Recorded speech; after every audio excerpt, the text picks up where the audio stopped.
গাজীপুরের আমার কলিজার টুকরা যুবক ভাইরা, আপনারা সকলে কেমন আছেন? আমাদের সকলের প্রিয় আলোচক ডক্টর মিজানুর রহমান আজহারি এই গাজীপুরের মাঠে তিনি এসেছিলেন, তাই না?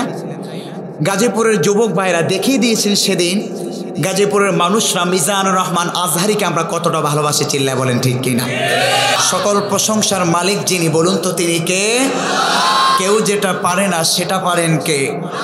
কেউ যেটা দেখে না সেটা দেখেন কে? সকাল থেকে যিনি রাত্র দান করেন, বলুন তো চিৎকার করে একজন, তিনি কে? এজন্য সুখে দুঃখে এনি টাইম 24 ঘন্টায় আমরা প্রশংসা করব একজনের, চিৎকার করে বলতে হবে তিনি কে? প্রশংসা সবই কেবল তোমারি, প্রশংসা সবই কেবল তোমারি, রাব্বুল আলামিন। দয়ালু মেহেরবান করুণায় ফুরান, দয়ালু মেহেরবান করুণায় ফুরান, আর কেহ নাই তুমি মালিক শেষে বিচারের দিন। সব বিচারের মালিক যিনি, বলুন তো একজন, তিনি কে? সুতরাং যেই জমিনে আজকে বসেছি সেই জমিনের মধ্যে ক্ষমতা চলবে একজনের, চিৎকার করে বলতে হবে তিনি কে? যেই সময়টাতে যুবকরা যাত্রাপালা মমতাজের কনসার্টে দৌড়াদৌড়ি করছে, জয় বাংলার কনসার্টে দৌড়াদৌড়ি করছে, সেই সময়টাতে গাজীপুরের যুবক ভাইয়েরা প্রমাণ করেছে এদেশের বাংলাদেশ হবে ইসলামের বাংলাদেশ, চিল্লায় বলেন ঠিক কিনা? এদেশের যুবকদেরকে যদি সঠিকভাবে আমরা গাইডলাইন করতে পারি, আগামীর বাংলাদেশ হবে দুর্নীতিমুক্ত সুদমুক্ত বাংলাদেশ, চিল্লায় বলেন ঠিক কিনা? এর জন্য আমাদের কাজ করতে হবে, কোরআন কিনে আমাদের আইডল বানাতে হবে বিশ্বনবী মুহাম্মদ মুস্তাফা সাল্লাল্লাহু আলাইহি ওয়াসাল্লামকে। পৃথিবীর কোনো মানুষ, পৃথিবীর কোনো নেতা, পৃথিবীর কোনো দেশ আমাদের মডেল হতে পারে না, বরঞ্চ মুসলিম জাতির মডেল হচ্ছে, সকলে পড়ুন, বিশ্বনবী মুহাম্মদ মুস্তাফা সাল্লাল্লাহু আলাইহি ওয়াসাল্লাম। সেই 1400 বছর পূর্বে মানবতার মুক্তির দূত হিসাবে যাকে প্রেরণ করা হয়েছিল সেই মক্কার জমিনে, যেই কিতাব দিয়ে প্রেরণ করা হয়েছিল, বলুন তো সেই কিতাবের নাম কি? এই কোরআনে কোনো সন্দেহ আছে? কোনো সংশয় আছে? চিৎকার করে বলতে হবে বিনা সন্দেহে যিনি পাঠিয়েছেন, বলুন তো একজন, তিনি কে? সেই রব্বুল আলামিন বললেন, আলিফ লাম মিম যালিকাল কিতাবু লা রাইবা ফীহি হুদাল লিল মুত্তাকিন। রব্বুল আলামিন বললেন, আলিফ লাম মিম হরফে মুকাত্তাআত, এগুলোর অর্থ রব্বুল আলামিন কোন নবী রাসূলদেরকেও জানিয়ে দেয় নাই, কোন পয়গম্বরদেরকেও আল্লাহ রব্বুল আলামিন জানান নাই। সুতরাং এই হরফুল মুকাত্তাআতের অর্থ যিনি জানেন, বলুন তো একজন, তিনি কে?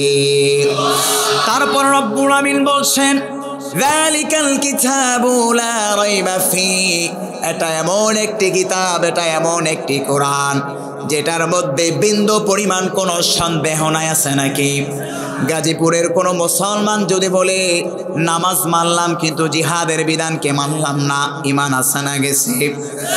ও গাজীপুরের যুবক ভাইয়েরা, কোনো মানুষ যদি এই কথা বিশ্বাস করে, হুজুর কেন এত রাজনীতির কথা বলেন, আল্লাহ পাক রব্বুল আমিন তার হাবিবের মাধ্যমে ইসলামিক রাজনীতির কথা কোরআনের মধ্যে বিবরণ দিয়ে শিখায় কি দেয় নাই? সুতরাং কোনো মানুষ যদি এই কথা বলে, হুজুর এত রাজনীতির কথা বলেন না, তাহলে তার ঈমান আছে না গেছে?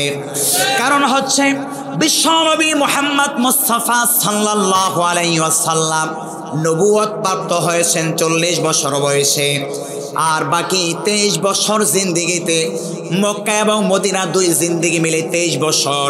এই 23 বছরে নবীজি সাল্লাল্লাহু আলাইহি ওয়াসাল্লাম দাওয়াত ও তাবলীগের কাজ করেছেন। প্রথমে যখন দাওয়াত ও তাবলীগের কাজের মাধ্যমে যাদের ঘাড় মোটা, যাদের কোরআনের কথা বলার পরেও সুম্বুম বুকমুন উমিয়ুম ফাহুম লা ইয়াকিলুন, তারা বধির হয়ে যায়, তারা অন্ধ হয়ে যায়, তারা বলে হুজুরে তো আমাদেরকে সবক দিয়েন না, ওই সমস্ত মানুষগুলোর জন্য নবীজি সাল্লাল্লাহু আলাইহি সাল্লাম জিহাদের বিধানকে ফরজ করে দিয়েছেন। পড়েন আল্লাহু আকবার। এজন্য সেই জিহাদের মাধ্যমে নবীজি সাল্লাল্লাহু আলাইহি সাল্লাম খাইবার যুদ্ধ, বদর যুদ্ধ, উহুদ যুদ্ধ কত যুদ্ধে যে নবীজি সাল্লাল্লাহু আলাইহি সাল্লামের শরীর থেকে রক্ত ঝরেছে, অসংখ্য অজস্র সাহাবাই কেরাম এই কালিমার পতাকা পথপথ করে উড়ানোর জন্য, গোটা বিশ্বে ইসলামী হুকুমত প্রতিষ্ঠা করার জন্য সেই আখির আমদারে তাজদারে মদিনা জনাবে মুহাম্মদ মুস্তাফা সাল্লাল্লাহু আলাইহি সাল্লামের হুকুমিয়তগুলো প্রতিষ্ঠা করার জন্য আপ্রাণ চেষ্টা করেছে। আর সেই চেষ্টার নামই তো ইসলামিক রাজনীতি, কথা বলেন ঠিক না বেঠিক? সুতরাং যারা গণতন্ত্রের পিছনে ছোটে মারামারি হিংসা বিভেদ সমাজের মাঝে ছড়িয়ে দিচ্ছেন, এর থেকে পরিত্রাণের একটাই মাত্র উপায়, সেই উপায়ের নাম হচ্ছে পবিত্র আল কোরআন। কারণ এই কোরআনের মধ্যে রয়েছে আওয়ামী লীগের জন্য শান্তির বার্তা, এই কোরআনের মধ্যে রয়েছে বিএনপির জন্য শান্তির বার্তা, এই কোরআনের মধ্যে রয়েছে কওমি জামাত ওয়াহাবি সুন্নি যত দলমত নির্বিশেষে সকলের জন্য একটি হেদায়েতের কিতাব হিসাবে যিনি পাঠিয়েছেন, চিৎকার করে বলতে হবে তিনি কে? আফসোস পরিতাপের বিষয়, আজকে আমরা মুসলমানরা নানান ফেরকায় নানানভাবে জড়িয়ে কয়েকদিন পর পর এক এক ইস্যুতে আমরা জড়িয়ে যাচ্ছি। ঐক্যবদ্ধ যে আমাদের একান্ত প্রয়োজন, সেই প্রয়োজনগুলো আমরা না বুঝে না জেনে বিভিন্নভাবে বিভিন্ন ইস্যুতে আমরা জড়িয়ে যাচ্ছি। আল্লাহ তাআলা আমাদের সকলকে এক এবং নেক বানিয়ে দিন। সকলে পড়ছি আমিন। আমাদের পরিচয় একটা, আমরা কি মুসলিম? সকলে বলুন আমাদের পরিচয় একটা, আমরা কি মুসলিম? ছাড়া আমাদের কোনো পরিচয় হতে পারে না। কিসের আওয়ামী লীগ, কিসের বিএনপি, কেউ আমাদের শত্রু না। আমাদের শত্রু হচ্ছে মুশরিক জাতি, আমাদের শত্রু হচ্ছে ইহুদি নাসারা। সুতরাং এই প্রধান শত্রু আমরা মাথায় নিয়ে আমরা যেন আমাদের জীবনকে অতিক্রান্ত করতে পারি। যদি আমরা মুসলমানদেরকে শত্রু হিসাবে ভাবি, তাহলে ইসলামী হুকুমত কখনো এই বাংলার জমিনে আমরা প্রতিষ্ঠা করতে পারবো। এই জন্য শাখাগত ভুল ভ্রান্তির ঊর্ধ্বে গিয়ে কে আওয়ামী লীগ, কে বিএনপি, কে জামাত, কে কওমি, এই ভেদাভেদ ভুলে গিয়ে আমরা যেন সকল ঐক্যবদ্ধভাবে আমার এই প্রিয় মাতৃভূমির মাঝে ইসলামী হুকুমত কোরআনের প্রতিষ্ঠার আইনের জন্য প্রচেষ্টা করতে পারি। আল্লাহ সকলকে সেই তৌফিক দান করুন। সকলে পড়ছি আমিন। সম্মানিত প্রিয় ভাইরা, আমি যে আজকে আলোচ্য বিষয় নিয়ে আলোচনা করব, আল্লাহ পাক রব্বুল আলামিন পবিত্র কোরআনুল কারিমে এমন 7 শ্রেণীর ব্যক্তির বিষয়ে আলোচনা করেছেন যাদেরকে আল্লাহ তাআলা ভালোবাসেন না। আবার পবিত্র কোরআনুল কারিম আল্লাহ তাআলা এমন কিছু বান্দাদের বিষয়ে আলোকপাত করেছেন যাদেরকে আল্লাহ পাক রব্বুল আমিন বলছেন আমি কি করি, তাদেরকে ভালোবাসি। আসুন আমরা জেনে নিই আল্লাহ পাক রব্বুল আমিন এমন কোন 7 শ্রেণীর ব্যক্তি আছে যাদেরকে রব্বুল আমিন পছন্দ করেন না কিংবা ভালোবাসেন না। আমরা মিলিয়ে নিব এই শ্রেণীর মানুষের অন্তর্ভুক্ত আমরা আছি কিনা। সকলে পারবেন তো ইনশাল্লাহ শুরু থেকে শেষ পর্যন্ত থাকার জন্য? কারা কারা মাঝখান দিয়ে চলে যাবেন, ওটা হাত তুলে দেখান তো। আজকে গাজীপুরের যুবক ভাইয়েরা প্রমাণ করেছে যে এদেশে তাফসির মাহফিলে যুবকরা সবচাইতে বেশি পছন্দ করে, চিল্লায় বলেন ঠিক কিনা? কারণ রাত্র এত গভীর হয়ে যাওয়া সত্ত্বেও একটা যুবক আজকের এই মাহফিল থেকে ওঠে নাই। এটাই প্রমাণ হয় আগামীর বাংলাদেশ হবে ইসলামের বাংলাদেশ, চিল্লায় বলেন ঠিক কিনা? সুতরাং কারা কারা মাঝখান দিয়ে চলে যাবেন, ওটা হাত তুলে দেখেন। চলে যাবেন। শয়তান যেন আমাদেরকে ওয়াসওয়াসা দিতে না পারে, আসুন এটি তাকবীর ধ্বনি দিয়ে সরাসরি আমরা পবিত্র কোরআনুল কারিমের তাফসীরের দিকে চলে যাই। তাকবীর যেখানে আছে শয়তান সেখান থেকে এক সময় দূরে পালায়। এর জন্য আসুন শয়তান যেন মাঝখান দিয়ে আমরা যারা বসেছি এদেরকে ধোঁকা দিয়ে প্যান্ডেল থেকে দূরে সরিয়ে না দেয়। আমি লিল্লাহি তাকবীর বলবো, আপনারা আল্লাহু আকবার বলতে পারবেন তো ইনশাল্লাহ? নারায়ে তাকবীর, নারায়ে তাকবীর। আল কোরআনের আলো ঘরে ঘরে জালো, কোরআন সুন্নাহ যেখানে, সুদ ঘুষ যেখানে, ছবি সিনেমা যেখানে, নারায়ে তাকবীর। সকলে পড়ুন আলহামদুলিল্লাহ। আশেপাশে যে শয়তান ছিল, আশা করি এই তাকবীরের ধ্বনি শুনে শয়তান অন্তত অত্র গাজীপুরের মধ্যে নাই, চিল্লায় বলেন ঠিক কিনা? এবার আসুন সরাসরি আমরা তাফসীরের দিকে চলে যাচ্ছি। আল্লাহ পাক রব্বুল আমিন এমন 7 শ্রেণীর ব্যক্তির বিবরণ তুলে ধরছেন যে 7 শ্রেণীকে আল্লাহ তাআলা পছন্দ করে না। রব্বুল আমিন বললেন ধরি না, ধরলে আমি রব্বুল আমিন কিন্তু ছাড়ি না। এজন্য রব্বুল আমিন বললেন ইন্নাল্লাহা লা ইউহিব্বুল মুতাদিন। রব্বুল আমিন বলছেন নিশ্চয় আমি রব্বুল আমিন যারা সীমা লঙ্ঘন করে তাদেরকে আমি আল্লাহ পছন্দ করি না। সুতরাং সেই সীমা লঙ্ঘন শুধু মাত্র আল্লাহ তাআলার অবাধ্যতার মাধ্যমেই যে হয় তা নয়, বরঞ্চ আমি আপনি যে কোরআন তেলাওয়াত করছি, আমি আপনি যে রব্বুল আলামিনের ইবাদত করছি, ওই ইবাদতের মাঝেও মাঝে মাঝে সীমা লঙ্ঘন হয় কি হয় না? বলে সীমা লঙ্ঘনটার উদাহরণটা কি? ইবাদতের মাধ্যমে অনেক মানুষ দেখবেন আল্লাহ রব্বুল আলামিনের কাছে হাত তুলে দোয়া করে, আবার সেই মুমিন মুসলমানটাই বাবার দরবারে গিয়ে সাজদায় লুটিয়ে পড়ে। সমাজের মধ্যে এমন মুসলমানের সংখ্যা আছে না নাই? বাংলার এই জমিনকে দুই শ্রেণীর বাবা ধ্বংসের দ্বার প্রান্তে নিয়ে যাচ্ছে। এক হচ্ছে খাজা বাবা, আরেক হচ্ছে ইয়াবা বাবা। ইয়াবার মাধ্যমে আজকে আমার আপনার কলিজার টুকরা ধ্বংসের দ্বার প্রান্তে। কথা বলেন ঠিক না বেঠিক? আর এই ইয়াবার চালান অন্যতম একটি রাষ্ট্র, যেই রাষ্ট্র থেকে হয় সেই রাষ্ট্রের দুইটা নাম, একটা নাম হচ্ছে মিয়ানমার, আরেকটা নাম হচ্ছে আমাদের পার্শ্ববর্তী ইন্ডিয়া। কথা বলেন ঠিক না বেঠিক? অত্যন্ত সুকৌশলভাবে, কারণ তারা বুঝতে পেরেছে একটা দেশের মানচিত্র হচ্ছে যুব সমাজ।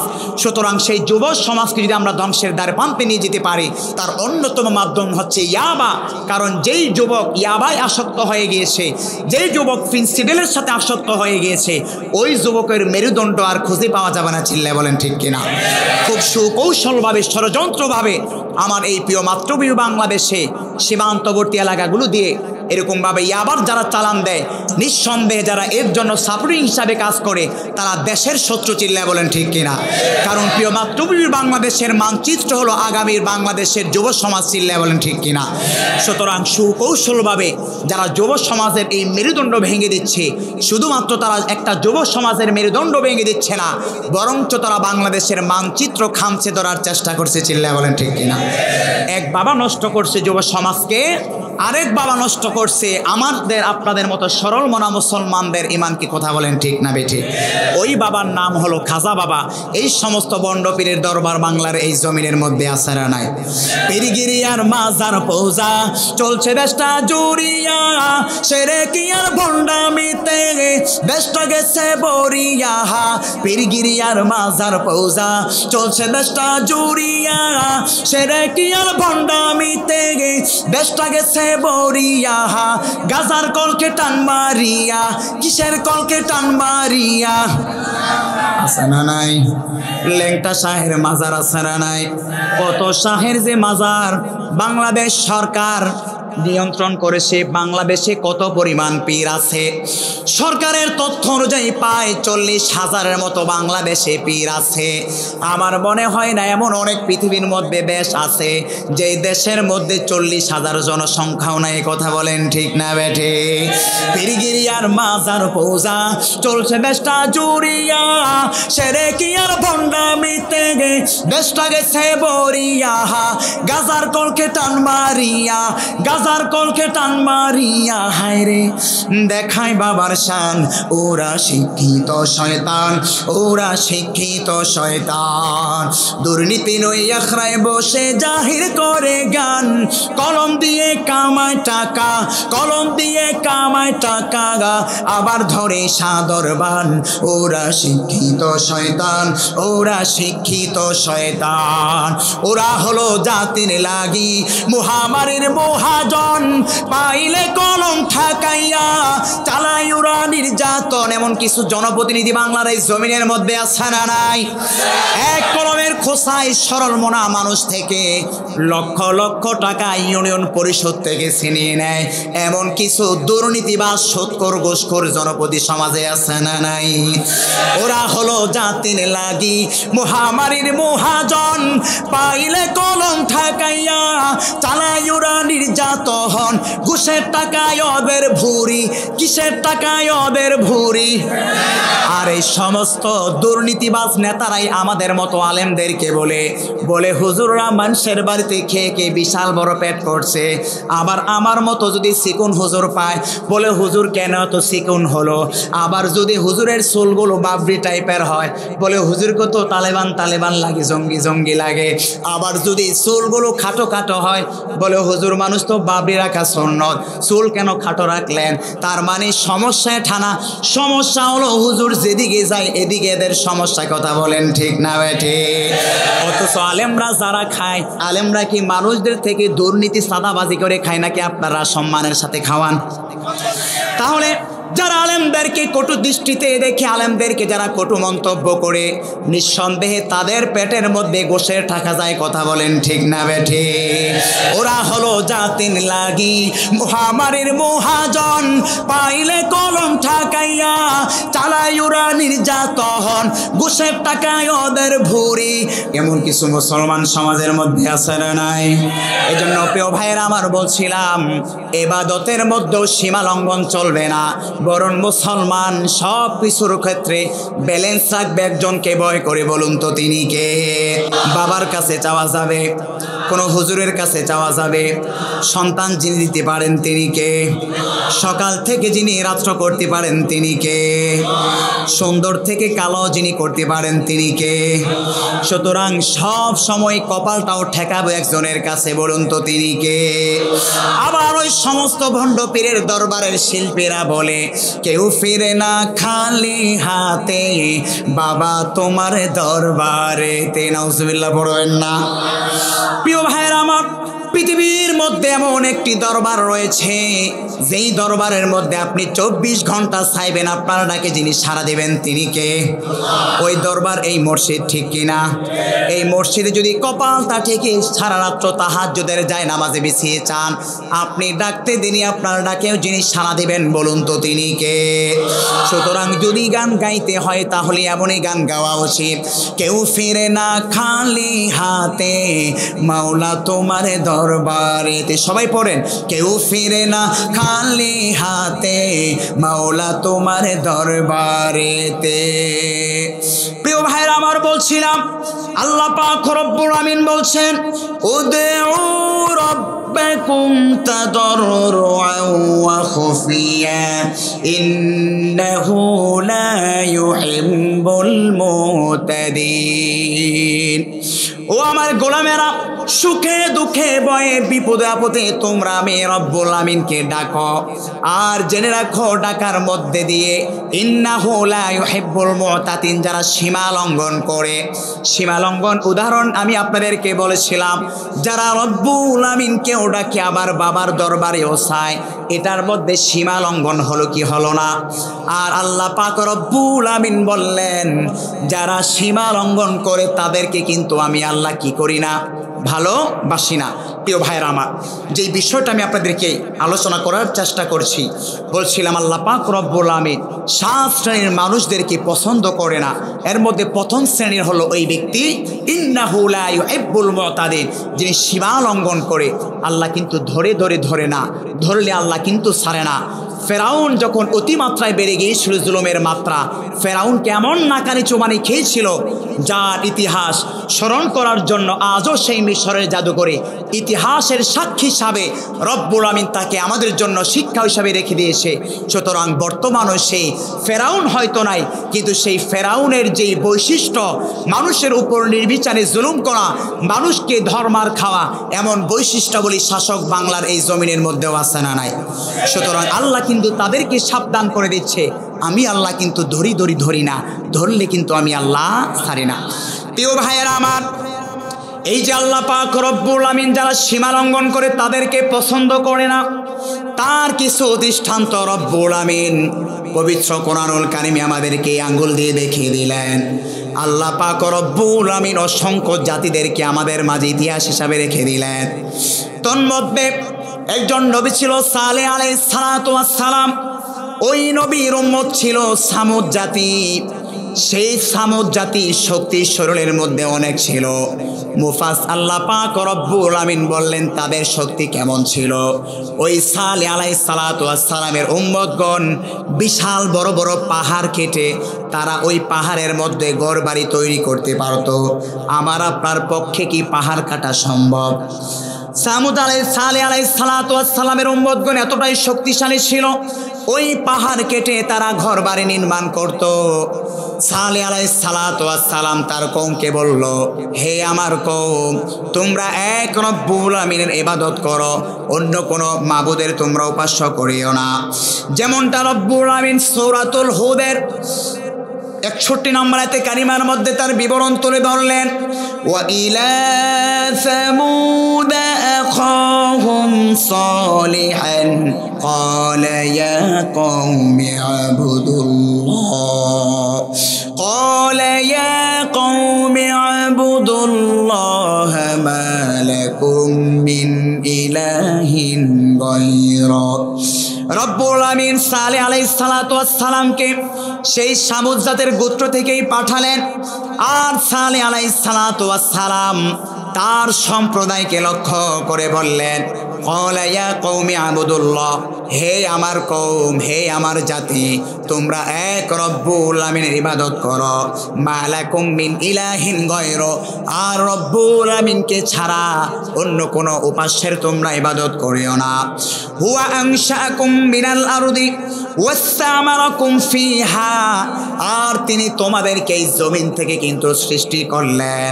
ওয়াসতামারাকুম ফিহা, আর সেই জমিনের মধ্যে তোমাদের জন্য বসবাসের জায়গা বানিয়ে দিলেন। তুম্মা তুবু ইলাই, সুতরাং যদি তোমরা এক আল্লাহর প্রতি ফিরে যদি তোমরা তাওবার জিন্দেগি গঠন করতে পারো, ইন্না রাব্বি করিবুম মুজিব, নিশ্চয় আমার প্রতিপালক তো এমন যিনি তাওবা কবুলকারী। সুতরাং তোমরা এক আল্লাহর ইবাদত করো। ওই সময় সালেহ আলাইহিস সালাতু ওয়াস সালামের কওম সামুদ জাতি বলেছিল, তোমার এই শর্ত আমরা মানব একটি কারণে, যদি তুমি আমাদেরকে প্রকাশ্যভাবে কোনো মুজিজা দেখাতে পারো। বলি সেই মুজিজাটা কি? সামুদ জাতি বলল, এই যে আমাদের সামনে বিশাল বড় পাহাড় আমরা দেখতে পাচ্ছি, ওই পাহাড় থেকে 10 মাসের গর্ভবতী একটা অষ্টি তুমি নিয়ে আসবে। আর ওই অষ্টি জমিনে আসার পরে এরকমভাবে প্রসবের মাধ্যমে তার থেকে বাচ্চা আসবে। আর সেই অষ্টি থেকে যদি আমরা দুধ দহন করতে পারি, তাহলে তোমার যে এক আল্লাহর দিকে তুমি আমাদেরকে দাওয়াত দিচ্ছ, ওই আল্লাহর প্রতি ঈমান আনলাম। কিন্তু সালেহ আলাইহিস সালাতু ওয়াস সালাম তাই করলেন, মুজিজা দেখালেন। কিন্তু সামুদ জাতি এত কিছু দেখার পরও ঈমান আনলেন না। সুতরাং যেহেতু ঈমান আনে নাই, সীমা লঙ্ঘন হলো কি হলো না? আল্লাহ পাক রব্বুল আমিন যখন চ্যালেঞ্জ ছুড়ে দিলেন, কারণ হচ্ছে সমস্ত নবীরা ওই পর্যন্তই উম্মতকে অবকাশ দেন যেই পর্যন্ত না কোনো মুজিজা তাদেরকে না দেখান। যখন কোনো মুজিজা দেখিয়ে ফেলেন, তখন আল্লাহ পাক রব্বুল আমিন তাদেরকে আর চান্স দেন না। আল্লাহ পাক রব্বুল আমিন যেখানে চান্সে দিয়ে দিলেন, সরাসরি মুজিজা দেখিয়ে দিলেন, কিন্তু তারা সীমা লঙ্ঘন করেছে। সীমা লঙ্ঘন করার কারণে আল্লাহ পাক রব্বুল আমিন আসমান থেকে পাথরের বর্ষমান বৃষ্টি তাদেরকে সাথে সাথে জমিনের মধ্যে পিষিয়ে দিলেন। তার মানে প্রিয় ভাইয়েরা আমার, সীমা লঙ্ঘন যারাই করেছে তাদের ইতিহাস বড়ই খারাপ। প্রিয় ভাইয়েরা আমার, ফেরাউনের ইতিহাস আমরা জানি। সাইয়্যিদিনা মূসা আলাইহিস সালাতু ওয়াস সালাম কত মুজিজা তিনি দেখালেন। ভূগোলের নিচ থেকে শুভ্র হাত দেখালেন। সেই মুজিজাকেও এরকমভাবে ফেরাউন জাদু বলে ঘোষণা দিল। তারপরে মূসা আলাইহিস সালাতু ওয়াস সালাম সমস্ত বনি ইসরাঈলদেরকে এক জায়গায় করে যখন লাঠির মাধ্যমে, অজগর সাপের মাধ্যমে এরকমভাবে বিশাল বড় মুজিজা দেখালেন, ফেরাউন তখন ঈমান গ্রহণ করে নাই। আর ততপর আল্লাহ পাক রব্বুল আমিন বললেন, ফেরাউন তোমার উপর আমি চ্যালেঞ্জ ছড়ে দিলাম, যদি তুমি ঈমান না গ্রহণ করো, তাহলে আমি আল্লাহ যতদিন তোমাকে সুযোগ দিলাম সব সুযোগ কিন্তু আজকের মধ্যেই শেষ। কিন্তু ফেরাউন সাইয়্যিদিনা মূসাকে হত্যা করার জন্য উদ্বুদ্ধ হলো। অতঃপর সাইয়্যিদিনা মূসা আলাইহিস সালাতু ওয়াস সালাম সেই নীল দরিয়া তথা বাহরে কুলজুমের মধ্যে রওনা হয়ে গেলেন। আর ওই বাহরে কুলজুমের মধ্যে ফেরাউনকে নাকানে সোবানে খেয়ে যিনি মৃত্যুবরণ করালেন, বলুন তো তিনি কে? তার মানে ফেরাউনকে আল্লাহ পাক রব্বুল আমিন পাটে পাটে সুযোগ দিয়েছেন মুজিজা দেখি। সর্বশেষ যখন কোনো মুজিজা দেখি বিশাল জাদুকরের মাঝে সেই ইতিহাস, সেই ওয়াজ আমরা সকলেই জানি। তার মানে শেষ স্টেপ যেখানে শেষ, আল্লাহ বললেন, ফেরাউন তুমি সীমা লঙ্ঘন করেছ, সুতরাং তোমার প্রতি আমি আল্লাহর পক্ষ থেকে আর কোনো চান্স নাই। প্রিয় ভাইয়েরা আমার, আরেক জাতি হচ্ছে সাইয়্যিদিনা নূহ আলাইহিস সালাতু ওয়াস সালামের জাতি, যাদেরকে কওমে লূত বলা হয়, যারা অত্যন্ত ভয়াবহ একটি পাপাচারে লিপ্ত ছিল। ছেলের প্রতি আকৃষ্ট ছিল। আল্লাহ পাক রব্বুল আমিন যে ছেলেকে মেয়ের প্রতি আকৃষ্ট করলো, তারা সেদিকে আকৃষ্ট না হয়ে ছেলের প্রতি সমকামিতায় লিপ্ত হয়ে গেল। অতঃপর সাইয়্যিদিনা নূহ আলাইহিস সালাতু ওয়াস সালাম সাইদিবে বিভিন্নভাবে যখন তাদেরকে দাওয়াত দিলেন, যখন কোনোভাবেই তারা সেই দাওয়াতকে গ্রহণ করলো না, একটা পর্যায়ে রব্বুল আমিন ওই আসমান থেকে ফেরেশতা এসে তাদেরকে এই জমিনের সাথে যিনি মিশিয়ে দিলেন, বলুন তো তিনি কে? সেই ধ্বংসস্তূপের জায়গা ডেড সি বলা হয়, বর্তমানের ভাষায় ডেড সি। সেই ডেড সি এতটাই বিপর্যস্ত, এতটাই আযাবগ্রস্ত হয়েছে, যার পানি আজও লবণাক্ত। সেই কত বছর আগে যে আল্লাহ পাক রব্বুল আমিন কওমে লূত জাতিকে ধ্বংস করেছেন, সেই পানির মধ্যে কোনো প্রাণী জন্মায় না, সেই পানির মধ্যে কোনো প্রাণী বসবাস করতে পারে না। সেই পানি লবণাক্ত, এত পরিমাণ লবণাক্ত, যারা ভ্রমণ করেছে সেই ডেড সির মধ্যে পানি যদি হাতের মধ্যে নেওয়া হয়, একটু পরে যদি পানিটা ফেলে দেওয়া হয়, ওই হাতের মধ্যে লবণাক্ত হয়ে যায়।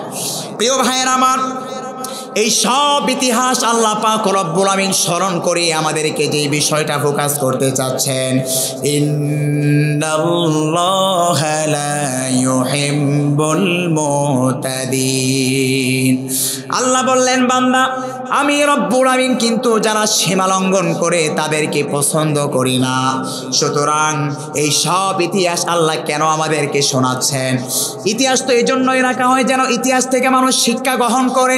কারণ আল্লাহ পাক রব্বুল আমিন খুব ভালো করেই জানেন, এই যে ইতিহাস আমি আল্লাহ দিয়ে দিলাম, ভবিষ্যতে এমন কিছু নাফরমান বান্দা আসবে যারা ক্ষমতার কারণে জনগণের প্রতি নিষ্পেষণ চালাবে, যারা ক্ষমতার পাওয়ারে জনগণের উপর হিংসাত্মক ভাব ছড়িয়ে দিবে, যারা ক্ষমতার পাওয়ার পেয়ে বিভিন্ন মানুষকে বিনা অপরাধে জেলখানায় বন্দী করে রাখবে।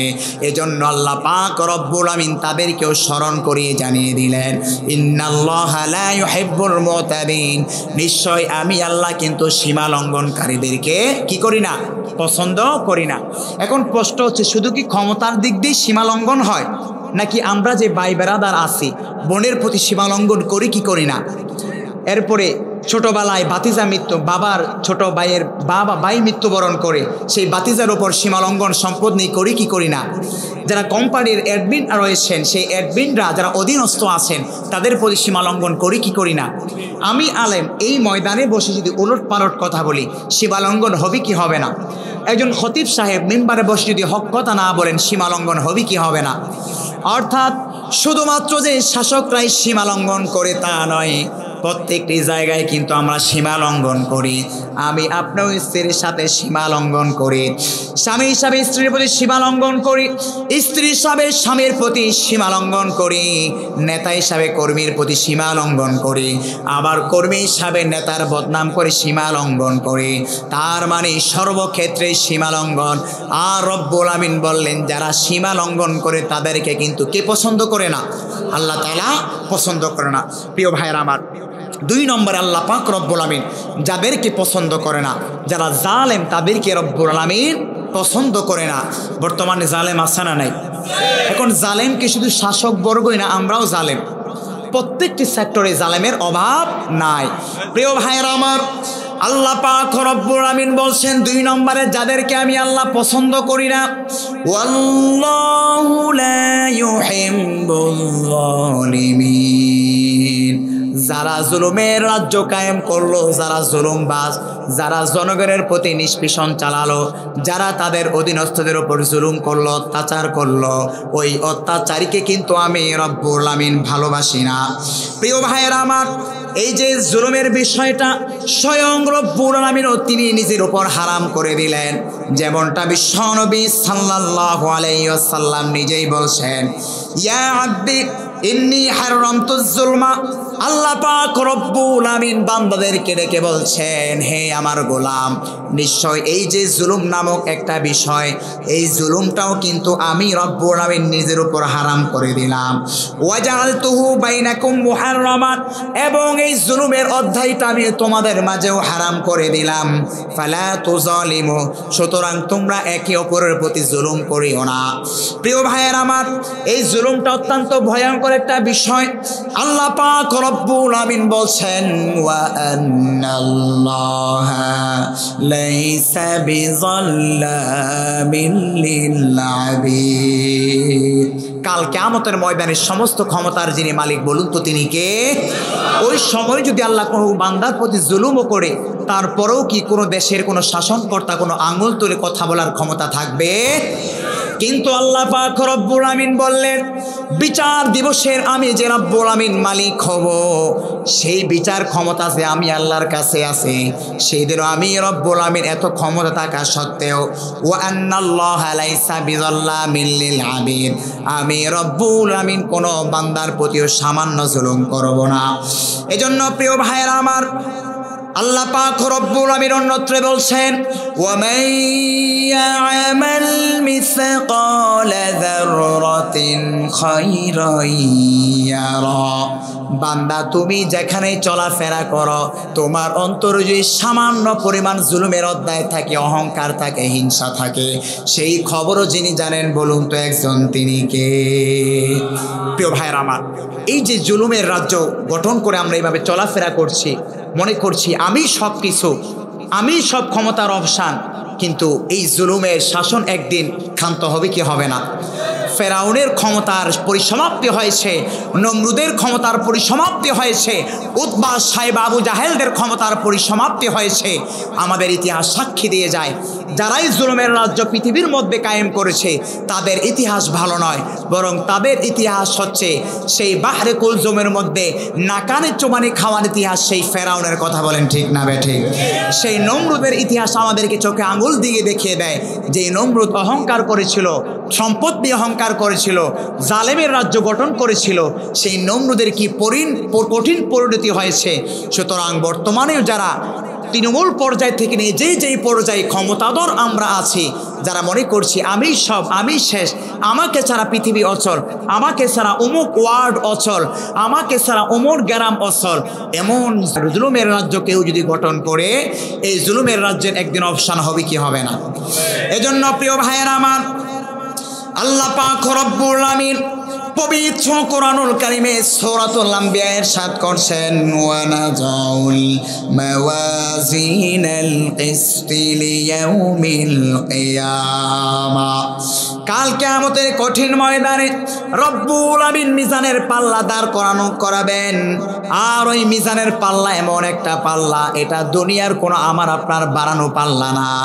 রব্বুল আমিন বললেন ফালা তুজলামু নাফসুন শাইআ, ওই পাল্লার মাধ্যমে কোনো বান্দার প্রতি কোনো অন্যায় বিচার করা হবে না।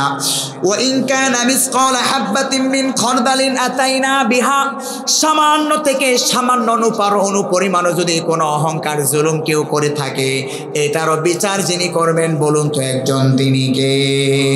ওয়া কাফা বিনা হাসিবিন।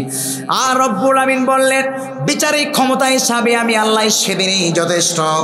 বিশ্বনবী সাল্লাল্লাহু আলাইহি ওয়াসাল্লাম এই জুলুম সম্পর্কে অত্যন্ত ভয়ঙ্কর একটি ওয়ার্নিং দিয়েছেন। জুলুম অত্যন্ত ভয়ঙ্কর একটি বিষয়। নবীজি সাল্লাল্লাহু আলাইহি সাল্লাম যারা জুলুম করে, যারা অন্যের সম্পদ জুলুম করে আত্মসাৎ করে, যারা জমিনকে এক লাইন কেটে বছরে বছরে যখন এরকমভাবে এরিদান আসে, এরিদান চিনেন তো আপনারা, যখন বন্যা চলে আসে, এরিদানের সময় যখন চলে আসে, অনেক হাজী সাহেব দেখবেন মাথায় টুপি আর জিকির করে লা ইলাহা ইল্লাল্লাহ, এক কোদাল কোপ দেয় নিজের খেতে না আরেকজনের খেতে। এমন কিছু মুসল্লি সমাজের মধ্যে আছে না নাই?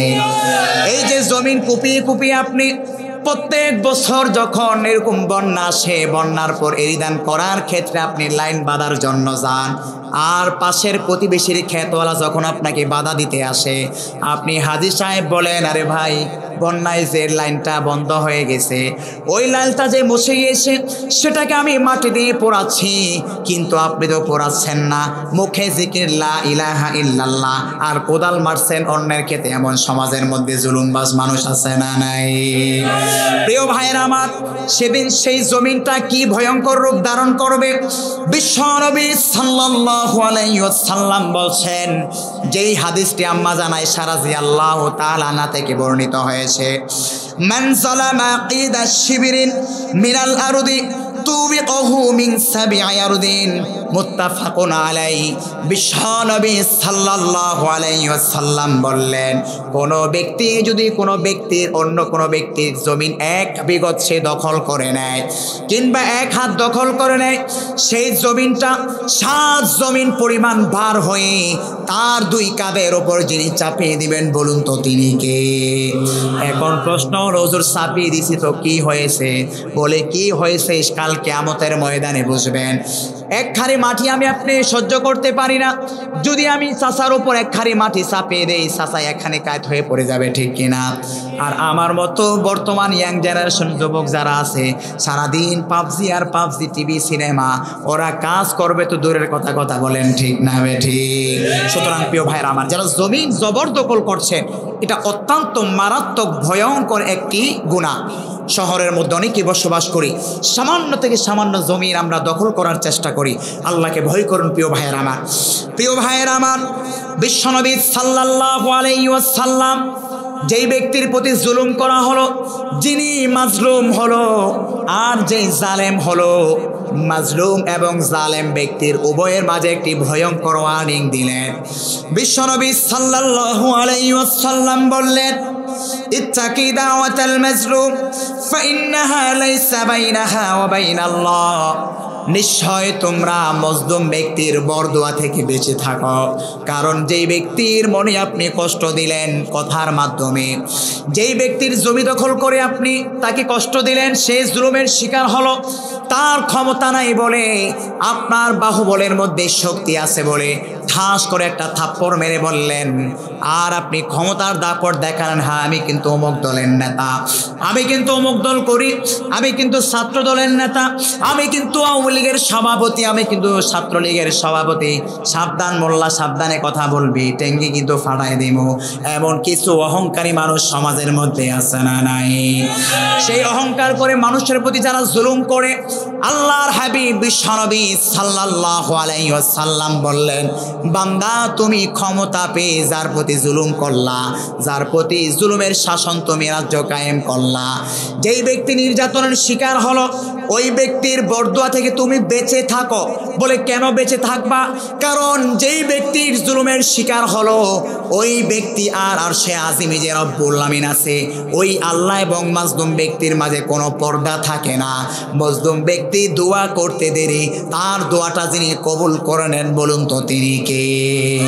কোনো পর্দা থাকে না, কোনোই পর্দাই থাকে না। আমি হুজুরে যদি দোয়া করি কবুল হবে কি হবে না গ্যারান্টি নাই। যত বড় পীর বলেন, যদি দোয়া করে কবুল হবে কি হবে না এটা গ্যারান্টি নাই। নবী করিম সাল্লাল্লাহু আলাইহি সাল্লাম 3 শ্রেণীর ব্যক্তির বিবরণ দিয়েছেন, যারা দোয়া করতে দেরি তাদের দোয়া আল্লাহ পাক রব্বুল আমিন মুহূর্তের মধ্যে কবুল করে নেয়।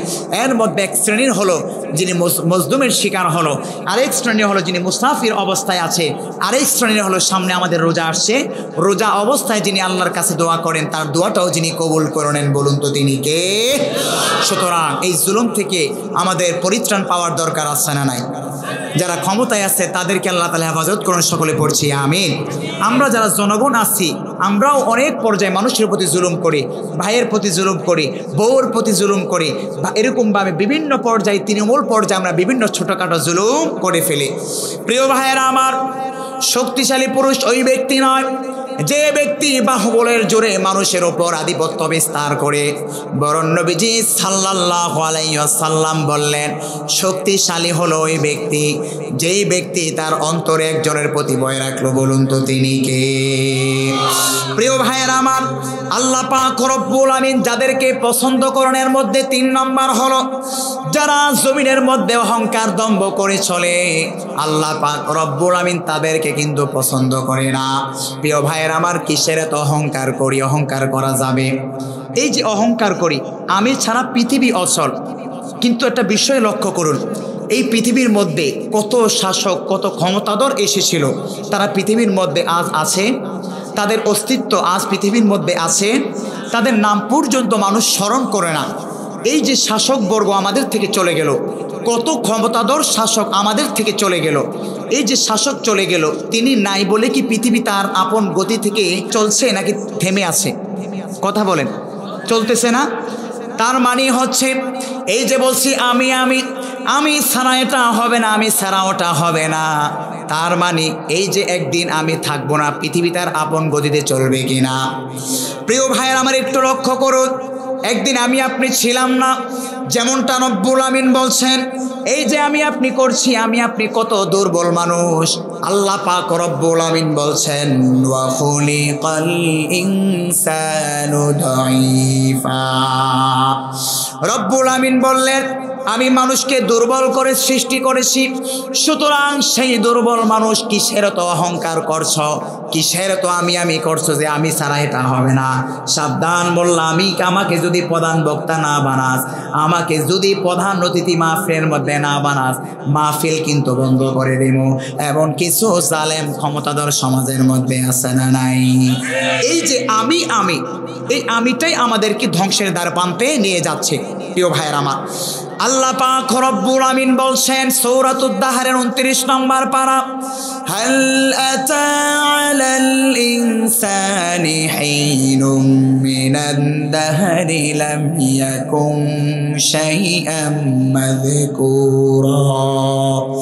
আল্লাহ পাক রব্বুল আমিন বললেন, হে মানব জাতি, তোমার উপর দিয়ে কি এমন একটি সময় অতিক্রান্ত হয়নি যেই সময়টাতে তুমি উল্লেখযোগ্য কিছুই ছিলে না?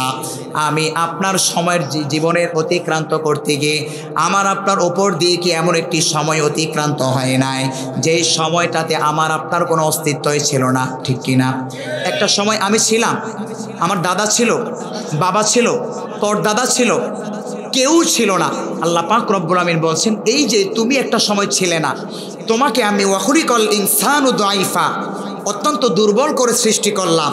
আর সেই দুর্বল মানুষই তুমি ডায়লগ দিচ্ছ আমার অপর বান্দাকে যে আমি ছাড়া চলবে না, আমি হুকুম না দিলে এটা হবে না। তাহলে তুমি কি একটা বারও কি ভাবো না তুমি ছাড়া পৃথিবী তার আপন গতিতেই চলছে? যার প্রমাণই হচ্ছে তোমার দাদা চলে গেল, বাবা চলে গেল, মা চলে গেল, কত ক্ষমতাধর চলে গেল, তাদেরকে ছাড়া তো পৃথিবী তার আপন গতিতেই চলমান। ঠিক কিনা?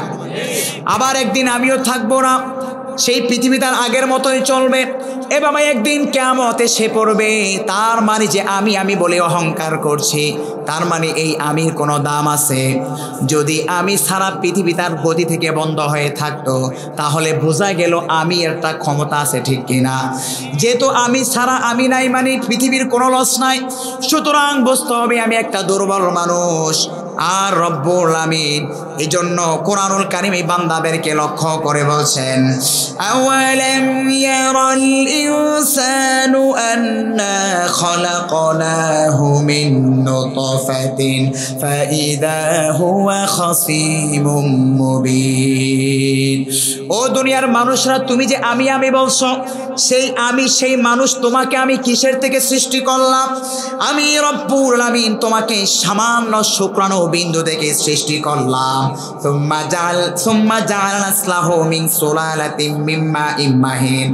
অতঃপর সাইয়েদনা আদমের বংশধরকে আমি আল্লাহ সৃষ্টি করেছি তুচ্ছ হীন একটি পানি থেকে। ওয়ালা কদে খলাকনাল ইনসানা মিন সুলালাতিন মিন তিন। আর আমি মানুষকে সৃষ্টি করলাম মাটির সারাংশ থেকে।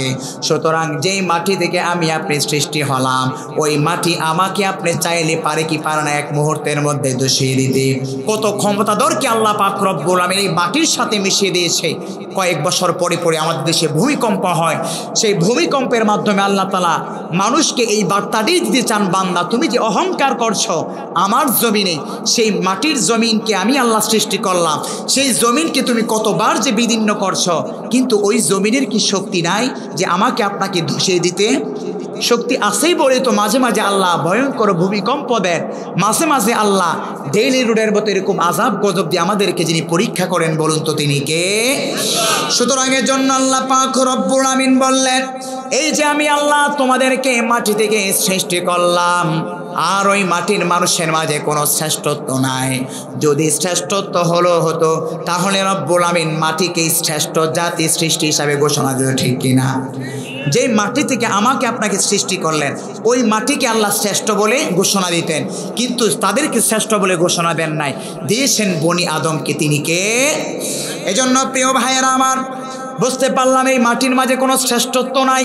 তবে হ্যাঁ, এই মাটির মানুষ তখনই শ্রেষ্ঠত্ব হবে যখন তার মধ্যে একজনের ঈমান থাকবে। বলুন তো তিনি কে? শুধু ঈমান আনলে চলবে নাকি, সাথে সাথে আমলও করতে হবে। প্রিয় ভাইয়েরা আমার, এজন্য অহংকার চলবে না, অহংকার একজনের জন্য নির্ধারিত। বলুন তো তিনি কে? প্রিয় ভাইয়েরা আমার, হাদিসে কুদসির মধ্যে নবী করিম সাল্লাল্লাহু আলাইহি সাল্লাম বলছেন, আল কিবরিয়া ও রিদাই, এই অহংকার হচ্ছে আল্লাহ পাক রব্বুল আমিনের চাদর। আচ্ছা ধরুন এই যে টিস্যুর বক্সটা, ধরুন এই মুরব্বি চাচার, এখন এই টিস্যুর বক্সটা যদি আমি ছিনিয়ে নিয়ে আসতে চাই, এই মুরব্বী চাচা সর্বোচ্চটুকু শক্তি দিয়ে তিনি চাইবেন কি চাইবেন না যে তিনি এটাকে হেফাজত করার জন্য সর্বোচ্চটুকু চেষ্টা করবে। প্রিয় ভাইয়ের, আমার এই উদাহরণটুকু দেওয়ার উদ্দেশ্য হচ্ছে আল্লাহর হাবিব বিশ্বনবী সাল্লাল্লাহু আলাইহি ওয়াসাল্লাম বলছেন, আল কিবরিয়া উরিদাই, এই যে অহংকার, এই অহংকার গুণ হলো আল্লাহ তাআলা, এই অহংকার রব্বুল আমিনের জন্য নির্ধারিত। আর আল্লাহ পাক রব্বুল আমিনের নির্ধারিত যেই গুণটা, ওই আল্লাহর সৃষ্টি বান্দা দুর্বল মানুষ, আমি আপনি যদি টানাটানি করি, আমি যদি বলি আমাকে সারা পৃথিবী অচল, আমি হ্যান করেন জ্ঞাতান করেন গা, অনেক টাকা পয়সার মালিক, যুবকের রক্ত গরম, মোর পেয়ে বিশাল বড় হোন্ডার গিয়ার আসানা নাই। এই যে অহংকার, এই অহংকারের গুণটি কার জন্য নির্ধারিত? এই আল্লাহর গুণ নির্ধারিত যে আমি আপনি টানাটানি করি, ওই আল্লাহর আমার আপনার প্রতি রহমত নাজিল হবে না গজব নাজিল হবে। এই জন্য অহংকার করা যাবে, কোনো অহংকার করা যাবে না। যতটুকু আল্লাহ দিয়েছে আলহামদুলিল্লাহ, মাটির মানুষ মাটির মতো করে চলাফেরা করব। তবে হ্যাঁ, মুমিন বান্দার ওপর যদি অন্যায়ভাবে কোনো জালেম শাসী আক্রমণ চালায়, কোনো নাস্তিকবাদী শিক্ষানীতি আমাদের উপর চাপিয়ে দেওয়ার অপচেষ্টা করা হয়, এরকমভাবে হিন্দুত্ববাদী সংস্কৃতি আমাদের উপর চাপিয়ে দেওয়ার পায়তারা করা হয়, তখন সেই দুর্বল মানুষ কিন্তু দুর্বল থাকবে না, বরং নারী তাকবীরের ধরে দিয়ে সেগুলোকে প্রতিহত করার জন্য আমরা চেষ্টা করব। কথা বলেন ঠিক না বে ঠিক? প্রিয় ভাইয়েরা আমার, আল্লাহ পাক রব্বুল আলামিন 3 নম্বরে যাদেরকে তিনি পছন্দ করে না তারা হলো অহংকার করে। যারা অহংকার করে তাদেরকে রব্বুল আমিন পছন্দ করে না। কারণ অহংকার করেছিল তার সম্পদ নিয়ে, যেমনটা রব্বুল আমিন পবিত্র কোরআনুল কারিমে তুলে ধরছেন, ইন্না কারুনা কানা মিন কওমি মূসা ফাবাগা আলাইহিম। কারণকে যে রব্বুল আমিন সম্পত্তি দিয়েছিল, সে বলেছিল ইন্নামা উতিতুহু আলা ইলমিন ইনদি, এই সম্পদগুলো আমি অর্জন করেছি আমার জ্ঞানের মাধ্যমে, আমার মেধার মাধ্যমে। আর এই কথা বলার সঙ্গে সঙ্গে আল্লাহ পাক রব্বুল আমিন বলেছিলেন তুমি তোমার সম্পদের যাকাত দাও। ওই কারণ সম্পদের যাকাত দেয় নাই, যাকাত না দেওয়ার কারণে তাকে সহ জিনিস জমিনের সাথে দোষিয়ে দিলেন। বলুন তো তিনি কে? সুতরাং বর্তমান সমাজের মধ্যে কিছু লোক আছে না নাই যারা যাকাত দেয় না। কিন্তু প্রিয় ভাইয়েরা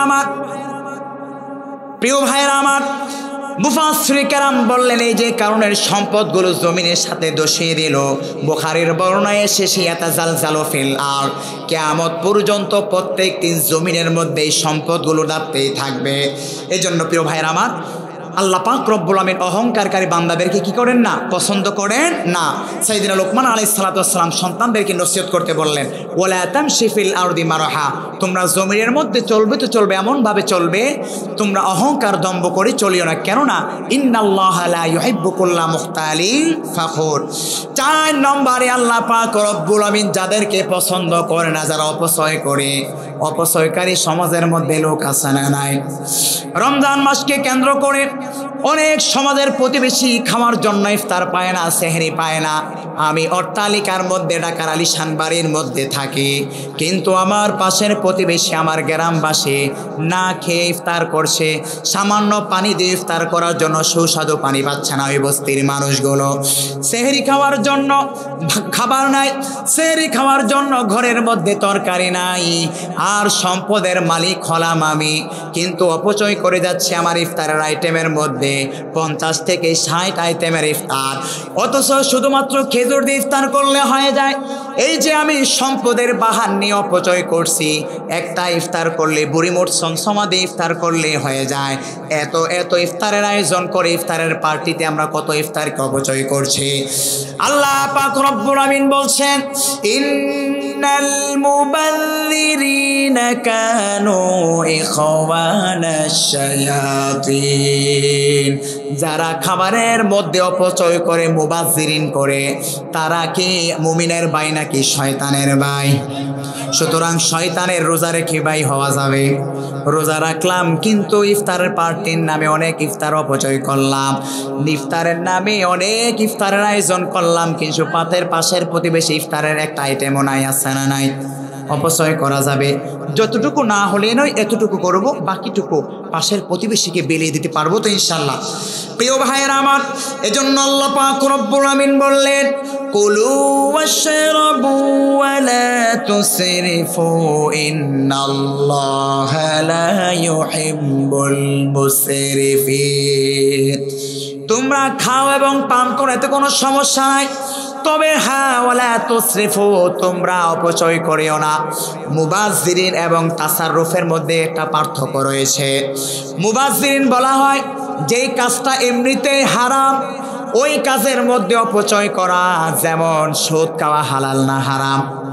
এখন এই সুদ আপনি খাইলেন তো আবার বেশি করে খাইলেন, অপচয় করলেন, তার মানে এটাকে বলা হয় মুবাজ্জিরিন।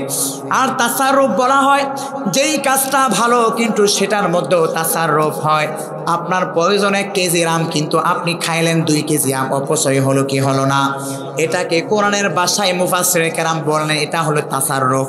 অর্থাৎ ভালো কাজের মাধ্যমে যেটা অপচয় হয় এটাকে বলা হয় তাসাররুফ, আর খারাপ কাজের মাধ্যমে যেটা অপচয় হয় সেটাকে বলা হয় মুবাজ্জিরিন। এজন্য দুটোটাকেই যিনি হারাম করে দিয়েছেন বলুন তো তিনি কে? এজন্য আল্লাহ পাক রব্বুল আমিন বললেন, বাড়াবাড়িও করা যাবে না, ছাড়াছাড়িও করা যাবে না, অপচয়ও করা যাবে না, আবার কিপটামিও করা যাবে না খাবারের মধ্যে। আর রব্বুল আমিন সূরাতুল ফুরকানের 67 নম্বর আয়াতে কারিমার মাধ্যমে জানিয়ে দিচ্ছেন, ওয়াল্লাযীনা ইযা আনফাকু লাম ইউসরিফু ওয়া লাম ইয়াকতুরু ওয়া কানা বাইনা যালিকা কাওয়ামা। যাদেরকে আমি আল্লাহ সম্পদ দিয়েছি তারা অপচয়ও করে না, আবার এই সম্পদগুলো ব্যয় করার ক্ষেত্রে তারা কিপটামিও করে না। এই জন্য প্রিয় ভাইয়েরা আমার, সম্পদ হিসাব নিকাশ করে চলাফেরা করবে একজনকে ভয় করে বলুন তো তিনি কে? এই যে রমজান মাস আর ইফতার পার্টির নামে অপচয় করা যাবে, সেহরি পার্টির নামে অপচয় করা যাবে, বরং অপচয় না করে যারা বস্তির মাঝে থাকে এদের মুখের মধ্যে যদি 1 মুঠো খাবার তুলে দিতে পারি, আমি মুসলমান, রোজা কবুল নাও হতে পারে, কিন্তু একজন মুসলমানের মুখে যদি একটা খেজুরের দানাও তুলে দিতে পারি, সেই রোজা রেখে যে সোয়াবটুকু পেল, এই কবুল রোজার সোয়াব যিনি লিখে দিবেন তিনি কে? এখন তো আমাদের মন্ত্রীরা বলে যে খেজুর দিয়ে ইফতার করার দরকার নাই, বড়ই দিয়ে ইফতার করলে তো হয়। নাউজুবিল্লাহ পড়বেন না। প্রিয় ভাইরা, যেই মন্ত্রী এই বক্তব্য দিয়েছে যদি জেনে শুনে সজ্ঞানে এই বক্তব্য প্রদান করে থাকে, নিঃসন্দেহে সে বিশ্বনবী সাল্লাল্লাহু আলাইহি সাল্লামের সুন্নতকে ঘৃণার চোখে দেখেছে। কথা বলেন ঠিক না বেঠিক? কারণ নবীজি সাল্লাল্লাহু আলাইহি সাল্লামের অন্যতম একটা সুন্নত ছিল খেজুর দিয়ে ইফতার করা। এই খেজুরের এতটাই গুরুত্ব বিশ্বনবী হাদিসের পাকের মাধ্যমে আমাদের মাঝে তুলে ধরলেন। নবীজি বললেন, যদি তোমার সময় নাও হয় তাহলে সেহরির মধ্যে তুমি অন্তত একটা খেজুরকে সেহরি খাও। সুতরাং যেই মন্ত্রী, যেই নেত্রী পর্যায়ের লোক খেজুরকে কটাক্ষ করে বড়ই দিয়ে ইফতার করার জন্য বলেছে, আমি মনে করি হয়তো তার জ্ঞানের স্বল্পতা রয়েছে। জ্ঞানের স্বল্পতা থাকলে কোশ্চিনকালেও তিনি এই কথাটা বলতেন না। কারণ কোরআন হাদিসের জ্ঞান যার মধ্যে থাকে সে ইচ্ছা করে মুসলমান হওয়া সত্ত্বেও এটার বিরোধিতা করার অবকাশ নাই। এই জন্য খেজুর না খেয়ে বড়ই দিয়ে করেন। আবার এমন যুক্তি উপস্থাপন করা যে নবীজি যদি বাংলাদেশে আসতেন তাহলে যেহেতু তৎকালীন সময় আরব কান্ট্রির জনপ্রিয় খাবার ছিল খেজুর, এই জন্য নবীজি খেজুর দিয়ে ইফতার করেছেন। নাউজুবিল্লাহ পড়েন। প্রিয় ভাইরা আমার, যদি নবীজি বাংলাদেশে আসতেন তাহলে নবীজি হয়তো বড়ই দিয়ে ইফতার করতেন। নাউজুবিল্লাহ পড়বেন না। এমন যুক্তি দেওয়ার কোনো অবকাশ আছে? কারণ এই খেজুর যে শুধুমাত্র রাসূলের প্রিয় খাবার ছিল তা না, বরং আল্লাহ পাক রব্বুল আমিনের পক্ষ থেকেও এবং রাসূলের বিভিন্ন হাদিস থেকে এর গুরুত্ব আমরা বুঝতে পারি। প্রিয় ভাইয়েরা আমার, যেই জনপ্রতিনিধি এই বক্তব্য দিয়েছেন তিনি এভাবে বলতে পারতেন মানুষকে যে রিজার্ভে ডলার নাই, তো এবছর আমরা খাওয়াতে পারছি না খেজুর, কারণ ডলার না থাকলে খেজুর ইম্পোর্ট এক্সপোর্ট করে আনবে কীভাবে, ঠিক কিনা? তো এই বক্তব্য তিনি দিতে পারতেন যে প্রিয় দেশবাসী, প্রিয় মুসলিম দেশবাসী, পবিত্র মাহে রমজান আমাদের সামনে আসছে, আমরা মাহে রমজানের পবিত্রতা বজায় রাখি, কিন্তু দুঃখজনক হলো সত্য আমাদের রিজার্ভে টাকা নাই, এই জন্য আমরা এত দাম দিয়ে খেজুর আনতে পারতেছি না। এই কথা বললেও তো আমরা মেনে নিতাম, ঠিক কিনা? কিন্তু খেজুর না দিয়ে বড়ই দিয়ে ইফতার করেন মানেই হচ্ছে আপনি খেজুরকে অবমাননা করছেন, ঠিক কিনা? আর খেজুর এটা অন্যান্য পানির মতো কোনো খাবার না যে ভাই, তাহলে তোর বিশ্বনবী নিজেই বলতেন পানি যেহেতু সবচাইতে বেশি সস্তা, পানি দিয়ে ইফতার করো। শুধু খেজুর দিয়ে কেন বললেন? নিঃসন্দেহে খেজুরের মধ্যে অনেক ফজিলত রয়েছে। তাছাড়া নবীজি সাল্লাল্লাহু আলাইহি সাল্লাম বিজ্ঞানীরা গবেষণা করে দেখেছে এই খেজুরের মধ্যে এত পরিমাণ ক্যালসিয়াম রয়েছে, সারাদিন রোজা রাখার ফলে যারা ডায়াবেটিস যুক্ত তাদের সুগার কি হয়ে যায়, একদম লো হয়ে যায়। বিজ্ঞানীরা গবেষণা করেছে কোনো ব্যক্তি যদি একটা মাত্র খেজুর খেয়ে ইফতার করে আর বিরিয়ানি দামি পোলাও কিছু যদি সেও নাও খায়, যদি সেহরির সময় একটা খেজুর খায় আর ইফতারের সময় একটা খেজুর খায়, এই খেজুরের মধ্যে এত পরিমাণ ক্যালসিয়াম রয়েছে তার ওই যে কি বলে শরীরের মধ্যে ডায়াবেটিসের কারণে কি যেন নেমে যায়, সুগার যে নেমে যায়, এটাকে পরিপূর্ণ এই খেজুরের মাধ্যমে হয়ে যায়। খেজুরের অনেক উপকারিতা রয়েছে প্রিয় ভাইয়েরা আমার। এজন্য যারা এই সমস্ত কথা বলে তারা তো এই সমস্ত কথা বলে না যারা অট্টালিকার মধ্যে 50-60 আইটেমের ইফতার নিয়ে পার্টি করে। সুতরাং ঘুরে ফিরে ইসলামের বিভিন্ন বিধিবিধান করে যারা টার্গেট করছে, হজ আমাদের জন্য কত সহজ ছিল, এই হজকে 7 লাখ 5 লাখ দিয়ে যারা কঠিন করছে, নিঃসন্দেহে তারা কাজগুলো ভালো করছে না। আল্লাহ সকলকে সঠিক বুঝ দান করুন, সকলে পড়ছি আমিন। প্রিয় ভাইয়েরা আমার, এই জন্য অপচয় করা যাবে। 5 নম্বরে যারা আমানতের খেয়ানত করে রব্বুল আমিন তাদেরকে পছন্দ করে না।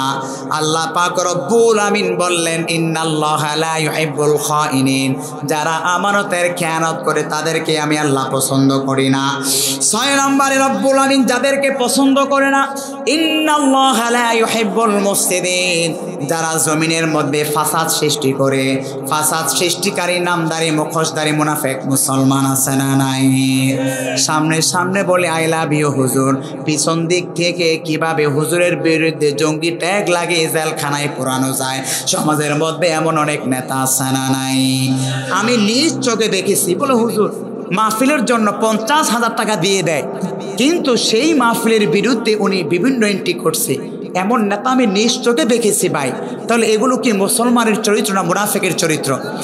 প্রিয় ভাইয়েরা আমার, এমন যারা ফিতনা সৃষ্টি করে আল্লাহ পাক রব্বুল আমিন বলছেন এমন ফিতনাকারীদেরকে আমি আল্লাহ পছন্দ করি না, ভালোবাসি না। এরপরে 7 নম্বরে রব্বুল আমিন বললেন যাদেরকে রব্বুল আমিন ভালোবাসেন না, যারা মন্দ কথার প্রচারণা করে। আল্লাহ পাক রব্বুল আমিন বলছেন 6 নম্বর পারা 1 নম্বর পৃষ্ঠার 1 নম্বর লাইনে, লা ইউহিব্বুল্লাহুল জাহরা বিসসুই মিনাল কওলি ইল্লা মান যুলিম ওয়া কানা আল্লাহু সামিআন আলীম।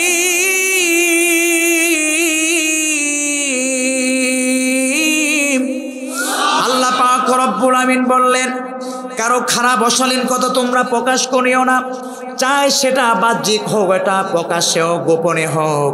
বরং আল্লাহ পাক রব্বুল আমিন বললেন যারা এগুলোই লিপ্ত হয়ে যায় ওই সমস্ত বান্দাদেরকে আমি আল্লাহ পছন্দ করি না। এজন্য আল্লাহ পাক রব্বুল আমিন সূরাতুল ফুরকানে মুমিন বান্দার গুণাবলী বর্ণনা করতে গিয়ে বললেন ওয়াল্লাযীনা লা ইয়াশহাদুনা আয-যুরা ওয়া ইযা মাররু বিল-লাগবি মাররু কিরামা। মুমিন বান্দা তো সেই যে নিজেও খারাপ কাজ করে না এবং খারাপ কাজের ধার কাছে দিয়েও সে যায় না। সুতরাং আমরা খারাপ কাজ করব বেশি বেশি, খারাপ কাজের সাথে পাশ দিয়ে গেছা যাবে। গানের আয়োজন হয় কি একটু শুনে আসি, কেমন হয় শোনা যাবে? আল্লাহ আমাদের সকলকে এই 7 শ্রেণীর ব্যক্তিদের অন্তর্ভুক্ত না হওয়ার তৌফিক দান করুন, সকলে পড়ছি আমিন। যারা বলছিলাম আল্লাহ তাআলা 7 শ্রেণীর ব্যক্তিদেরকে কি করেন না, পছন্দ করেন না। সীমা লঙ্ঘনকারী বান্দাদেরকে আল্লাহ পাক রব্বুল আমিন পছন্দ করে না। অহংকারকারী বান্দাদেরকে আল্লাহ পছন্দ করে না। অপচয়কারী বান্দাদেরকে আল্লাহ পছন্দ করে না। তারপরে হচ্ছে আল্লাহ পাক রব্বুল আমিন যারা বিভিন্নভাবে জুলুম করে তাদেরকে আল্লাহ তাআলা পছন্দ করে না। আল্লাহ তাআলা আমাদের সকলকে আল্লাহ তাআলার প্রিয় বান্দাদের অন্তর্ভুক্ত হওয়ার তৌফিক দান করুন, সকলে পড়ছি আমিন।